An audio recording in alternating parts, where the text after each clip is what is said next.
మందు. దీనినే చాలా ప్రాంతాల్లో పెట్టుడు మందు అంటారు.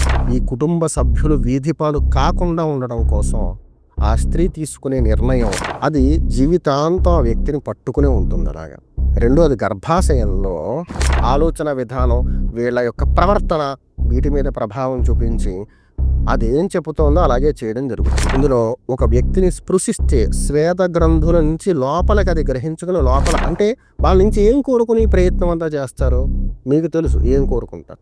అది శవ సంభోగంతో సమానం. చచ్చిపోయిన శవం పక్కన పడుకున్నట్టు. శ్రీ గురుభ్యో నమః. సింహి అపరాజిత మహామంత్రాలయానికి స్వాగతం. నేను కమలానందనాథ. అప్పటిదాకా మంచిగానే ఉన్నటువంటి ఒక వ్యక్తి జీవన శైలిలో పెను మార్పులు, కేవలం జీవన శైలే కాదు, ప్రవర్తనలో కూడా చాలా మార్పులు, ఇష్టాయిష్టాలు మారిపోతున్నాయి. అప్పటిదాకా ప్రేమించినటువంటి కుటుంబ సభ్యుల్ని క్రమంగా ద్వేషించడం మొదలు పెడుతున్నారు. వాళ్ళ ప్రవర్తన చాలా విచిత్రంగా తయారైంది. ఇది సంవత్సరాల్లో వచ్చినటువంటి మార్పు కాదు, చాలా తక్కువ రోజుల్లోనే వ్యక్తిలో ఆ రకమైన మార్పు సంభవిస్తోంది. మనం అప్పటిదాకా చూసినటువంటి వ్యక్తి పాత వ్యక్తి కాదు. ఈ కొత్త వ్యక్తిలో విచిత్రమైన మార్పులు ఉన్నాయి. అటువంటి సందర్భంలో పెద్దవాళ్ళు చెప్తారు, వీళ్ళ ప్రవర్తన ఎలా తయారవడానికి కారణం బహుశా ఎవరో మందు పెట్టారేమో. మందు. దీనినే చాలా ప్రాంతాల్లో పెట్టుడు మందు అంటారు. ఇంకొంతమంది అయితే కనుక మరుగు మందు, మరల మందు అని కూడా పిలుస్తూ ఉంటారు. ప్రతి మనిషికి తన ఆలోచన విధానం ఒకటి ఉంటుంది. దానికి భిన్నంగా అయితే ప్రవర్తించడం. అదేం చెప్తోందో అలాగే చేస్తాడు. అది స్త్రీ అయినా పురుషుడైనా కూడా. అప్పటిదాకా సజావుగా సాగుతున్నటువంటి వాళ్ళ ఆలోచన విధానంలో ఎందుకు ఆకస్మికంగా పెనుమార్పు వస్తోంది? వాళ్ళ ప్రవర్తన విచిత్రంగా ఎందుకు తయారవుతోంది? అసలు ఈ మందు పెట్టడం వల్ల ఒక వ్యక్తి శరీరంలో ఏం జరుగుతోంది? ఆ శరీరంలో మార్పు వల్ల అతని ఆలోచన విధానం ఎందుకు అంత ప్రభావితం అవుతోంది? ఈ విషయాలన్నీ ఈరోజు మీకోసం స్పష్టంగా తెలియజేయడానికి వచ్చాను. ఛానల్ కొత్తగా వస్తే కనుక సబ్స్క్రైబ్ చేసుకుని ఛానల్కి సహకరించగలరు. పెట్టుడు మందు. దీనిని శాస్త్రంలో రసవేదంలో మరల మందు అని పిలుస్తూ ఉంటారు. దీన్ని మరుగు మందు అని కొన్ని ప్రాంతాల వారు చెప్తూ ఉంటారు. ఈ మరుగు మందు అసలు ఎందుకు సృష్టించబడింది, దీన్ని ఎందుకు ఇలా చేస్తున్నారు, ఈ విషయాలు ఇప్పుడు వరుసగా తెలుసుకుందాం. మరుగుమందు అనేది ఒక స్త్రీ, చక్కటి గృహిణి, భర్తను చాలా బాగా చూసుకుంటాం. కానీ ఆ భర్తలో ఒక వెరితనం వచ్చింది. కొత్త వాళ్ళు ఎవరో పరిచయం అయ్యారు. వాళ్ళ మోహంలోకి వెళ్ళిపోతూ ఉన్నాడు. కుటుంబాన్ని నిర్లక్ష్యం చేస్తున్నాడు. భార్య, పిల్లలు, ఆదాయ వనరులు వీటన్నిటినీ నిర్లక్ష్యం చేస్తున్నాడు. అంటే వాడి ఉనికిని వాడు క్రమక్రమంగా బలహీనపరుచుకుంటున్నాడు ఒక మోహావేశం కోసం. అది కూడా శాశ్వతమైన మోహం కాదు, అప్పటికప్పుడు తృప్తిపరిచే మోహం. దానికోసం కుటుంబాన్ని నిర్లక్ష్యం చేస్తున్నప్పుడు ఈ కుటుంబ సభ్యులు వీధిపాలు కాకుండా ఉండడం కోసం ఆ స్త్రీ తీసుకునే నిర్ణయం మరల మందు. దీనివల్ల పురుషుడు ఇతరమైనటువంటి స్త్రీల జోలికి వెళ్లకుండా, ఇతరమైన మోహావేశాలకు గురి కాకుండా ఇంటి పట్టున శ్రద్ధగా ఉండడం కోసం వీటిని తయారు చేశారు. ఇవన్నీ విని గృహిణులు వారి పురుషుల మీద ఇటువంటి ప్రయోగాలు చేయడానికి మాత్రం ఉపక్రమించకండి. ఇది ఎప్పుడు ఉపయోగిస్తారంటే ఆ వ్యక్తి పూర్తి స్థాయిలో చెయ్యి జారిపోయిన తర్వాత, ఇంక ఈ వ్యక్తి మనల్ని ఎలాగో వదిలేసాడు అనుకున్న సందర్భంలో అతని ఆలోచన విధానాన్ని పూర్తిగా నియంత్రిస్తూ చేసేటువంటి పని కింద శాస్త్రంలో చెప్తుంది. అలాగే ఓ పురుషుడు తన కుటుంబాన్ని అంటే పిల్లల్ని, భార్యని చాలా చక్కగా చూసుకుంటున్నాడు. ఆ సమయంలో స్త్రీకి అనుకోకుండా ఒక మోహావేశం కలిగింది. ఇతరుల్ని మోహించడం మొదలుపెట్టింది. ఎవరో ఒక వ్యక్తి పరిచయం అయ్యాడు. కుటుంబాన్ని నిర్లక్ష్యం చేస్తోంది. ఆ వ్యక్తితో సహజీవనానికి కూడా సిద్ధపడింది. అటువంటి సమయంలో ఈ భర్త ఆ స్త్రీని కంట్రోల్ చేయడం కోసం ఈ మరుగు మందు అనే దాన్ని ఉపయోగించేవారు. ఇది దానికోసం తయారైంది. కానీ ఇప్పటి రోజుల్లో ఎవరినైనా ఇష్టపడితే కనుక వాడు దాన్ని రిజెక్ట్ చేస్తే ఆ వ్యక్తిని ఏదో రకంగా లొంగ తీసుకోవడం కోసం ఈ మందును ఉపయోగిస్తున్నారు. ఇది దుర్వినియోగం. ఒక ఉదాహరణ చెప్పనా?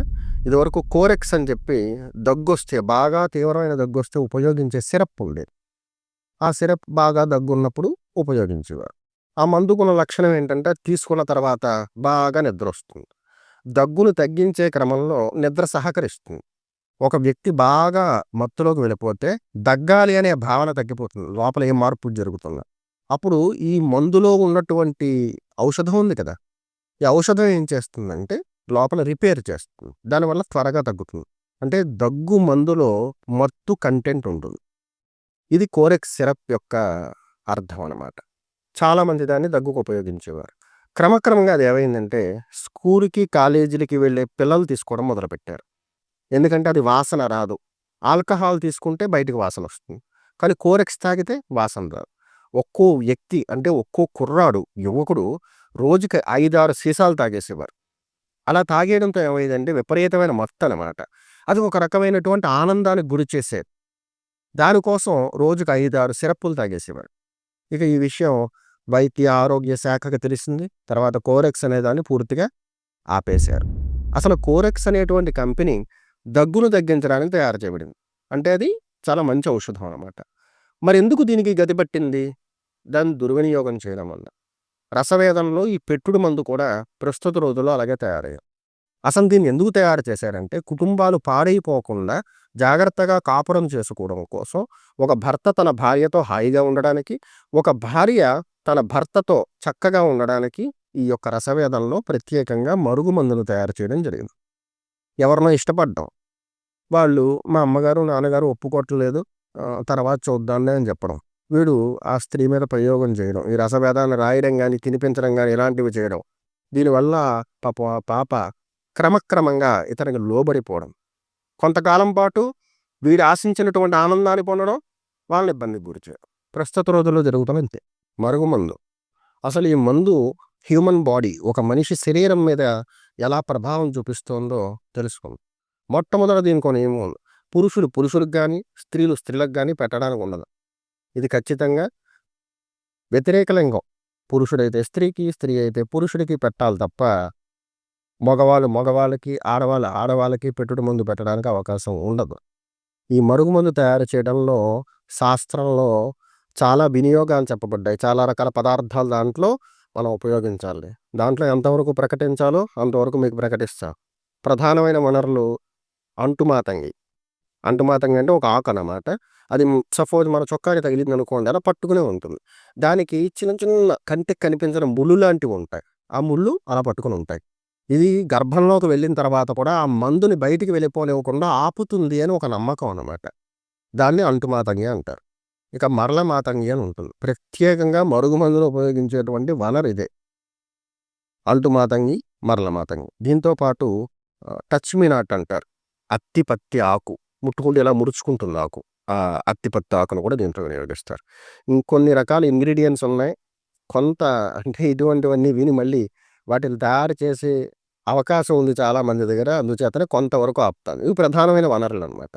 వీటితో ఒక వ్యక్తి ఎవరైతే దీన్ని తయారు చేయాలనుకుంటున్నాడో ఆ వ్యక్తి తన శరీరం నుంచి వచ్చేటువంటి పంచమలాలు 5 రకాల మల పదార్థాలు తీసుకుంటాడు. అవి కనీసంగా శరీరం నుంచి వచ్చే వ్యర్థాలు చాలా ఉంటాయి. 5 రకాల ప్రధానమైనటువంటి వ్యర్థాలు శరీరం నుంచి వర్జించేటువంటివి అవి తీసుకుని ఆ ధాతువుల్లో ఈ ఆకుల్ని నానబెడతారు.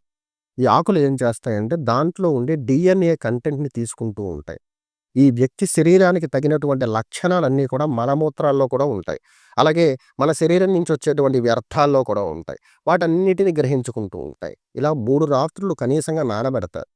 తర్వాత అందులో ఉండేటువంటి లిక్విడ్ ఏదైతే ఉందో అది మొత్తం తీసేసి నీడలో ఎండబెడతారు. ఎండలో పెడితే కనుక దాని పట్టుత్వం చచ్చిపోతుంది. దాన్ని ఆరబెడతారు. తర్వాత కొన్ని రోజులకి అది పౌడర్‌లా తయారవుతుంది. గట్టిపడిపోతుందనమాట. ఈ ఆకులు అవి కొంతవరకు కుళ్ళిపోతాయి. కాకపోతే ఆ వ్యక్తికి సంబంధించినటువంటి లక్షణాలు కలిగినటువంటి DNAని మాత్రం అది సేవ్ చేసుకుంటుంది. అది ఎండబెట్టిన తర్వాత దాన్ని దీనికోసం వినియోగిస్తారు. ఒకసారి తయారు చేసినటువంటి వనరు ఏదైతే ఉందో అది 7 రోజుల లోపున ఉపయోగించాలి. అంటే ఈ 3 రోజులు గడిచిపోయిన తర్వాత, ఆరిపోయిన తర్వాత అది లగాయితూ ఒక 7 రోజులు సుమారు అనుకోండి. వాస్తవంగా చెప్పడం 15 రోజులని చెప్తారు కానీ ఈ ప్రాసెస్‌కి ఒక వారం రోజులు పడుతుంది కదా! రిమైనింగ్ 7 డేస్‌లో దాన్ని ఉపయోగించాలన్నమాట. ఇందులో చాలా రకాలున్నాయి. ఇప్పుడు నేను చెప్పింది ఫుడ్ అన్నమాట. ఆహార పదార్థాల్లో ఎదుటి వాళ్ళకిచ్చే. దీనికోసం అవతల వాళ్ళకిచ్చేటువంటి ఆహార పదార్థంలో పులుపు లేకుండా జాగ్రత్త పడండి అని చెప్తారు. పులుపు ఉంటే ఈ పదార్థంలో ఉన్నటువంటి చైతన్యం చచ్చిపోతుందనమాట. అందుకని పులుపు లేకుండా కొంతమంది మాంస పదార్థాల్లో ఇస్తారు. కొంతమంది స్వీట్స్ ఉంటాయి గదా! వాటిల్లో కూడా ఇస్తూ ఉంటారు. వాటిని గ్రహిస్తారు తీసుకున్నటువంటి వాడు. సరే ఇంక మనం అలాగే ఉందాంలే. కాకపోతే ఒకసారి మనం ఏదో భోజనం చేద్దాం. లేకపోతే ఏదో స్వీట్ తినని జెప్పేసి ఇటువంటి వాటిల్లో ఆ ఇంగ్రీడియెంట్‌ని మిక్స్ చేసి ఇచ్చేస్తూ ఉంటారు. ఆల్రెడీ ఈ వ్యక్తి తయారు చేసినటువంటి మరుగు మందులో ఈ వ్యక్తికి సంబంధించినటువంటి డీఎన్ఏ ఉంటుంది. ఈ డీఎన్ఏ అంటే ధాతువు అనమాట. ఆ ధాతువుని పట్టుకుని ఉంటుంది. ఇది లోపలికి ఇంజెక్ట్ అవుతుంది. వాళ్ళ శరీరంలోకి వెళ్ళిపోతుంది. ఇది 2 రకాలుగా ఉంటుంది శరీరంలోకెళ్ళాక. ఒకటి మనకి ఉండుకో అని ఉంటుంది. అది వ్యర్థమైన పార్ట్ హ్యూమన్ బాడీలో. దాని చుట్టూ ఇది లిక్విడ్‌లా ఫార్మ్ అవుతుంది. ఎంఆర్ఐ స్కాన్ తీయించుకున్నా కూడా దాన్ని గుర్తించలేదనమాట.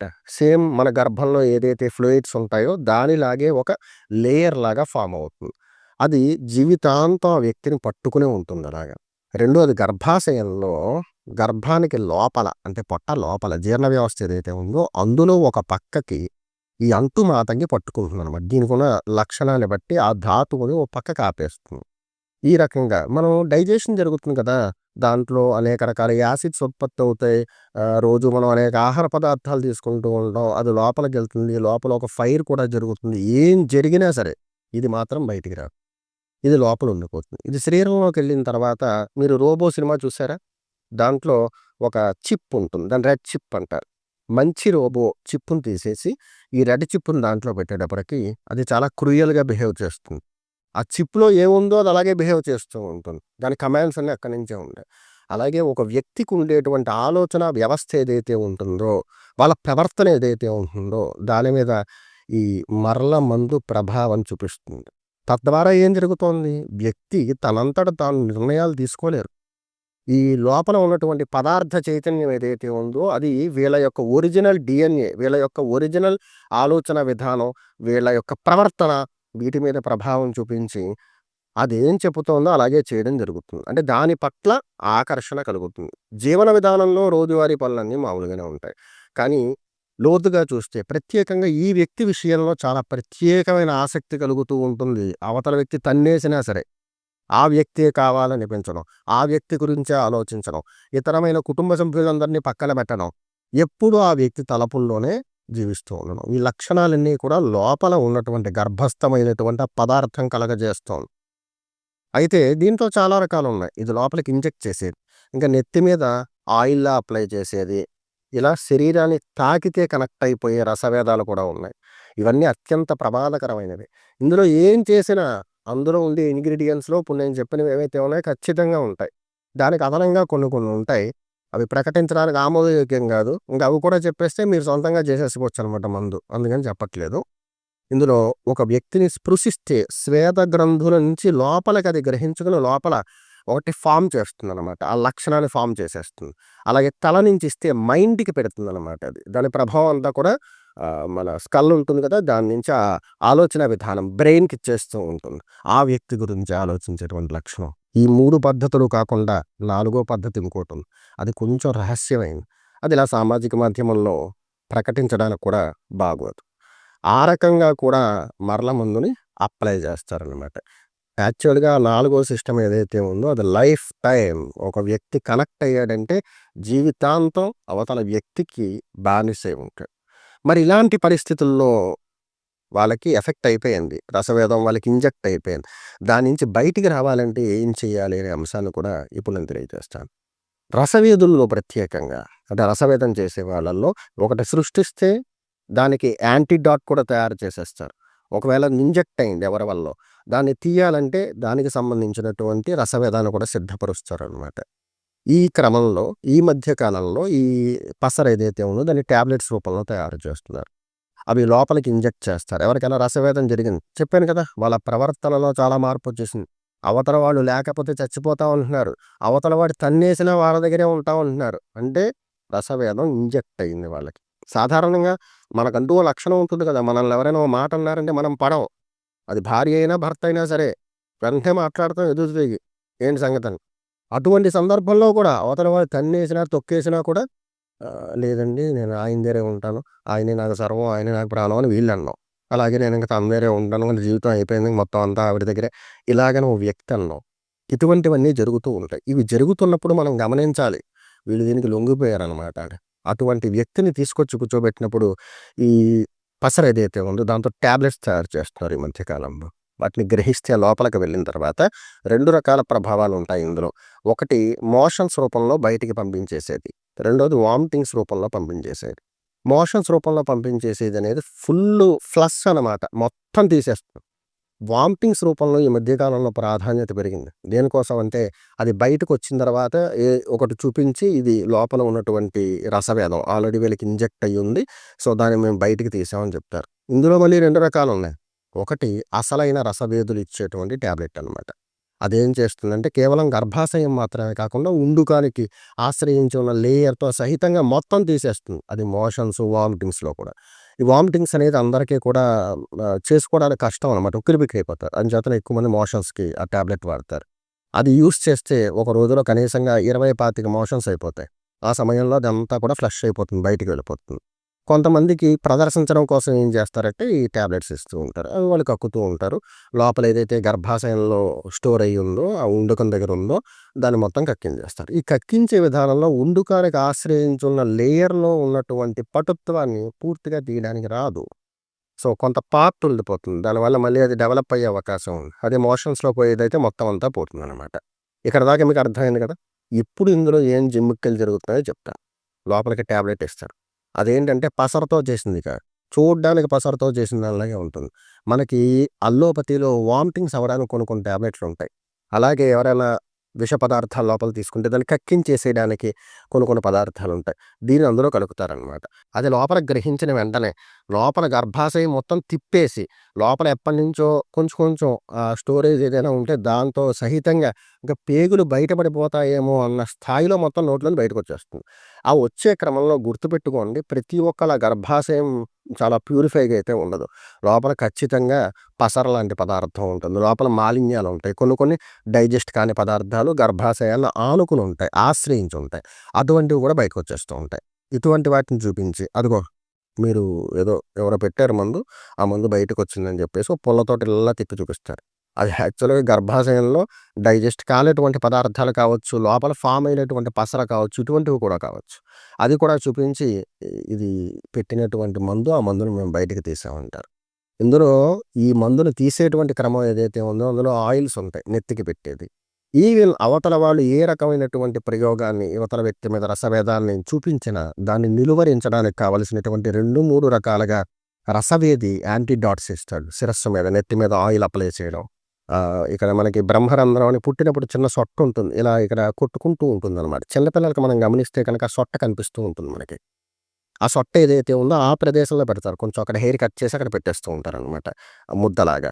కొంతమంది ఆయిల్ లాంటిది పోస్తారు. దానివల్ల కూడా లోపలికి ఏదైనా బ్రెయిన్‌కి ఇంజెక్ట్ అయ్యిందుంటే కనుక ఆ సెన్స్ ఏదైతే ఉందో దాన్ని మొత్తాన్ని తీసేస్తూ ఉంటుంది. నిర్వీర్యం చేసేస్తుంది. లోపలికి ఇచ్చేటువంటి టాబ్లెట్స్ ఏవైతే ఉంటాయో దాంట్లో అవతల వ్యక్తి ఖచ్చితమైనవాడు. అతనిచ్చేటువంటి యాంటీడాట్ రసవేదంలో నిజమైంది అని భావిస్తేనే అటువంటి వాళ్ళ దగ్గరికెళ్ళాలి. రసవేదాన్ని మేము తీస్తామని చాలామంది చెప్తూ ఉంటారు. వాళ్ళు తయారు చేసేదంతా సాధారణమైన పసరులో కొంచెం ఈ వామిటింగ్‌కి సంబంధించినటువంటి కంటెంట్ కలిపి టాబ్లెట్‌లా తయారు చేసి ఇస్తూ ఉంటారు. అంచేతన మనం ఎవరి దగ్గరికి వెళుతున్నాం, అవతల వ్యక్తి సమర్థత ఏంటి అనేది తెలుసుకున్న తర్వాతే మనం ఆ వ్యక్తిని ఆశ్రయించాలి. ఆ రకంగా బయటకొచ్చేసింది కదా! తర్వాత 10 రోజులో, 15 రోజుల్లో చూస్తారు. బయటకొచ్చిన తర్వాత సెకండ్ డే నుంచి రిలీఫ్‌గా ఉంటుంది. కొంచెం ప్రశాంతంగా ఉంటుంది.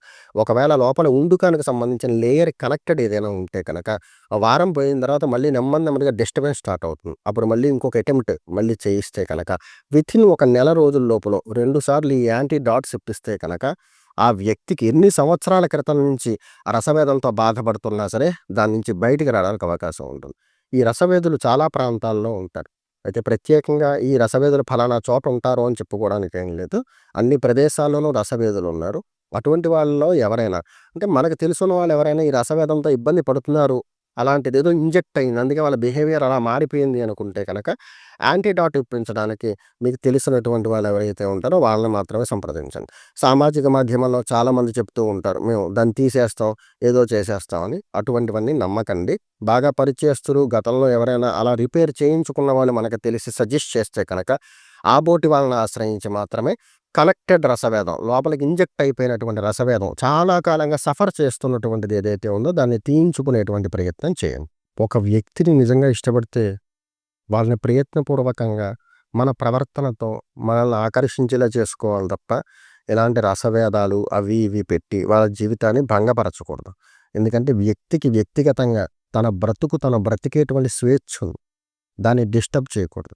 ఒకవేళ అలా సంపాదించినటువంటి స్త్రీ పురుషులు ఎవరైతే ఉన్నారో, అంటే వాళ్ళ నుంచి ఏం కోరుకుని ఈ ప్రయత్నం అంతా చేస్తారో మీకు తెలుసు ఏం కోరుకుంటారు. అది శవ సంభోగంతో సమానం. చచ్చిపోయిన శవం పక్కన పడుకున్నట్టే అని శాస్త్రం చెప్తుంది. రసవేదం అనేది కేవలం కుటుంబాల్ని నిల్చోబెట్టడానికి, అంటే వాటిని స్థిరపరచడానికి తప్ప జీవితాల్ని నాశనం చేయడానికి వినియోగించకూడదు. ఇంత వివరంగా దీని గురించి ఎందుకు చెప్పానంటే, ఇది కూడా ఒక రకమైన అవేర్‌నెస్సే. అంటే చాలామంది మనల్ని కంట్రోల్ చేయడానికి అనేక పదార్థాలలో మనకది ఇంజెక్ట్ చేయడానికి ప్రయత్నం చేస్తూ ఉంటారు. కొత్త వారితోటి అనుమాన పరులు, అంటే కాస్త అనుమానాస్పదంగా ఉన్నటువంటి వ్యక్తులతో వాళ్ళు ఇచ్చేటువంటి పదార్థాలు స్వీకరించడం, ఎక్కువగా మసాలాలు లాంటివి తగ్గించుకోవాలి. ప్రత్యేకంగా యువకులు, యువతులు, యుక్త వయస్సులో ఉన్నటువంటి వాళ్ళు దీనికి బలైపోతున్నారు. రసవేదులు చాలామంది ఈ రకమైన ప్రయత్నాలే చేస్తూ ఉంటారు. రూ. 150కు జీవితాన్ని నాశనం చేసేసే సీసా దొరుకుతోంది ఈవేళ. అటువంటివన్నీ మనం తీసుకొచ్చి ఇతరుల మీద అప్లై చేసి, ఇంకొకటి ఈ రసభేదమే శాశ్వతమైనది, జీవితాంతం ఉండేది కాదు.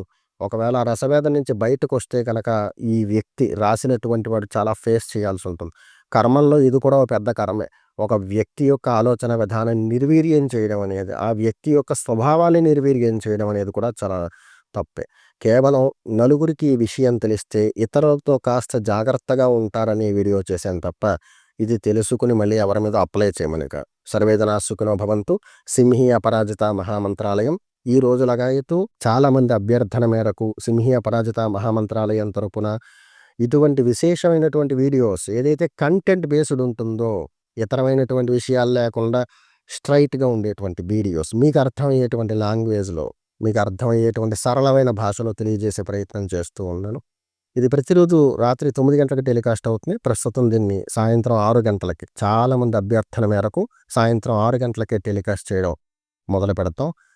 ఛానల్లో వచ్చేటువంటి వీడియోస్ చూసి మీకు నచ్చితే కనుక లైక్ చేసి సబ్స్క్రైబ్ చేసుకుని ఛానల్కి సహకరించగలరు. సింహీ అపరాజిత మహామంత్రాలయం తరపున మన యూట్యూబ్ ఛానల్లో ఎవరైతే మెంబర్స్ ఉన్నారో వాళ్ళ కోసం ప్రత్యేకమైన లైవ్ ప్రోగ్రామ్ ఉగాది తర్వాత నుంచి స్టార్ట్ చేయడం జరుగుతుంది. ఇది వాళ్ళకి మాత్రమే కనిపిస్తుంది. ఆసక్తులు ఎవరైనా ఉంటే కనుక ఛానల్కి సంబంధించిన మెంబర్షిప్లో జాయిన్ అవ్వగలరు. ఇక అందులో 3 రకాల బేసిస్ ఉంటాయి. అందులో ఎవరి ఆసక్తిని బట్టి వాళ్ళు దాన్ని ఎంచుకోవచ్చు. ఇది ఛానల్కి సహకారం మాత్రమే. విభాగం తరపున మీకు కలిగేటువంటి సందేహాలు ఏవైతే ఉన్నాయో వాటిని నివృత్తి చేయడం కోసం వారానికి ఒక్కరోజు, ఉగాది తర్వాత నుంచి వారానికి ఒక్కరోజు ఖచ్చితంగా లైవ్ ప్రోగ్రామ్ ఒకటి కండక్ట్ చేస్తున్నాం. అది ఏ రోజు అనేది ముందుగా పోస్ట్లో తెలియజేస్తారు. దాన్ని అనుసరించి ఆ సమయంలో మీకు ఏవైనా సందేహాలు ఉంటే కనుక నివృత్తి చేసుకోగలరు. రెండోది, వీడియో జరుగుతున్నప్పుడు కింద స్క్రోల్ వస్తుంది ఫోన్ నెంబర్. సింహీ అపరాజిత మహామంత్రాలయానికి ఉన్నది అది ఒకటే నెంబర్, 9505090595. అయితే చాలామంది దీనికి కాల్ చేస్తున్నారు. అది ఎప్పుడు ఫ్లైట్ మోడ్లోనే ఉంది. దాని వాట్సాప్ మాత్రమే యాక్టివేట్ అయి ఉంది. వాట్సాప్లో కూడా దయచేసి కాల్స్ చేయకండి. మీకు ఏ సందేహం ఉందో దాన్ని టైప్ చేసి పంపించండి. దానికి స్పష్టమైన సమాధానం మీకు లభిస్తుంది. మన అమెజాన్, ఫ్లిప్కార్ట్ వీటిలో 24/7 సర్వీస్ చాట్ బాట్, అలాంటి సర్వీస్ దీంట్లో ఏమీ ఉండదు. మీరు మెసేజ్ చేసిన వెంటనే రిప్లై రాకపోతే మీకు డబ్బులు కట్టాలా, లేకపోతే మీరు మాట్లాడరా, ఇలాంటి స్పందనలు చేయకండి. ఎందుకంటే వందలాది మందికి ఈ విభాగంలో సమాధానం చెప్పాలి. మీరు 101 కావచ్చు, 100 అయిన తర్వాతే మీ సమయం వస్తుంది. ఆ సమయం వరకు వెయిట్ చేయగలిగినటువంటి మనస్తత్వం ఉన్నవాళ్ళు మాత్రమే థింక్ చేయండి. శుభమస్తు.